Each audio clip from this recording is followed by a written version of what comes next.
नई दिल्ली के भीड़ भाड़ वाले किसी भी मोड़ पर खड़े होकर के आप किसी भी आम आदमी से पूछेंगे, आम परिवार से पूछेंगे कि उनका सबसे बड़ा सपना क्या है, वो ज्यादातर लोग एक ही जवाब देने वाले हैं, अपना घर।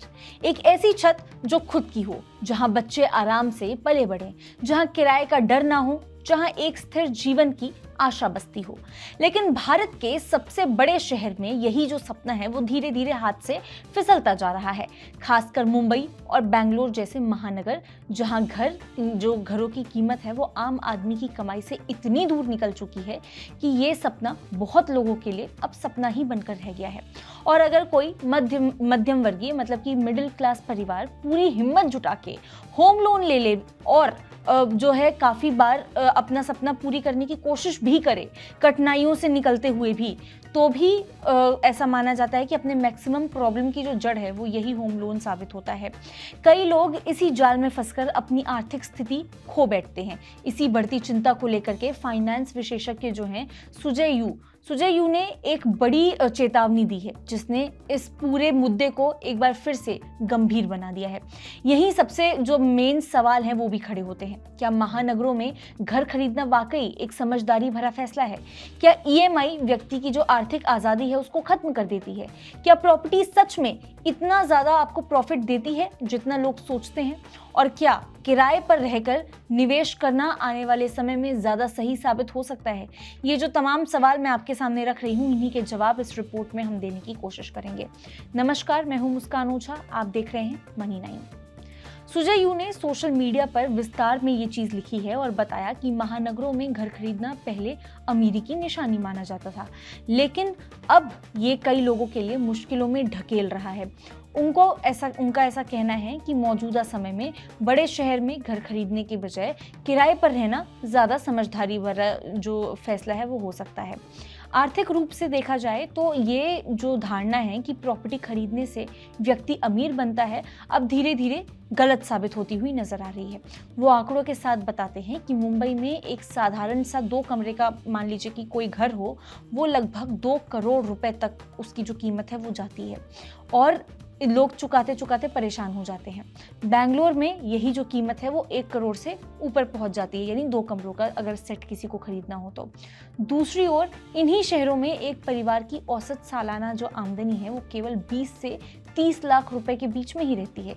यानी घर की कीमत परिवार की कुल आमदनी का जो है वो 8 से 10 या फिर मान लीजिए 8 से 12 गुना जो है उतना है, जबकि दुनिया भर में ये जो अनुपात है वो केवल 3 से 5 गुना माना जाता है।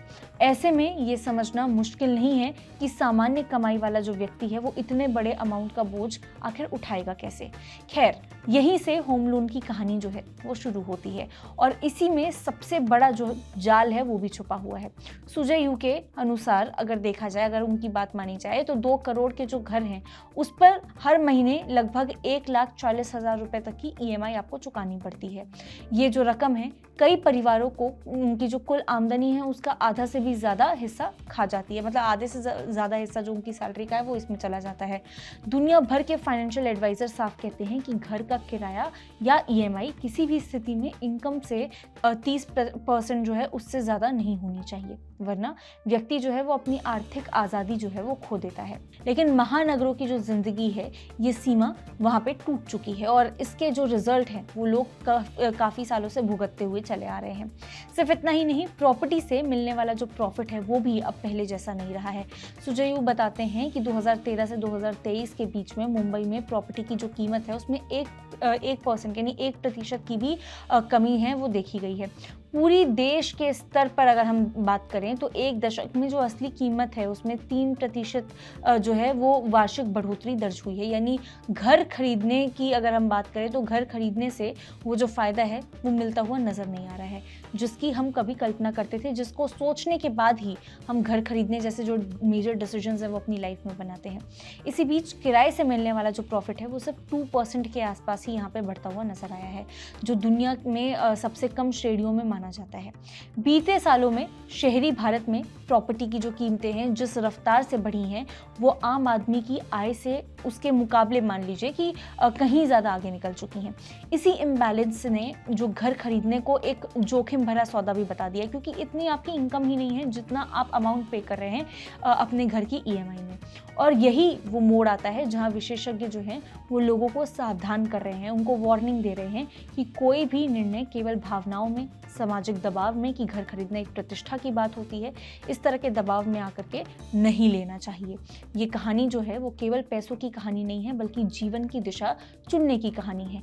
एक तरफ वो रास्ता है जिसमें सालों तक आपको ईएमआई का जो बोझ है वो उठाना पड़ता है, और दूसरी तरफ वो राह है जहाँ पे व्यक्ति उसी रकम को निवेश करके अपने भविष्य को और भी ज़्यादा मजबूत बना सकता है। जो दोनों रास्ते हैं वो आपके लिए खुले हुए हैं। चुनाव हर व्यक्ति को अपने हिसाब से ही यहाँ पे करना पड़ेगा।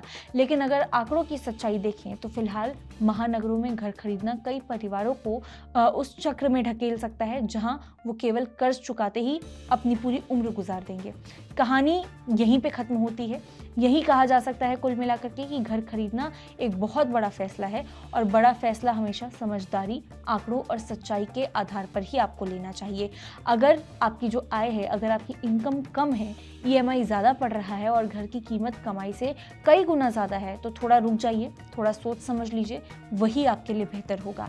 जीवन का जो सबसे बड़ा सपना है कभी भी आपके सामने बोझ नहीं बनना चाहिए, क्योंकि वो बोझ आप कभी उतार नहीं पाएंगे। ऐसी ही और खबरों के लिए देखते रहिए मनी9।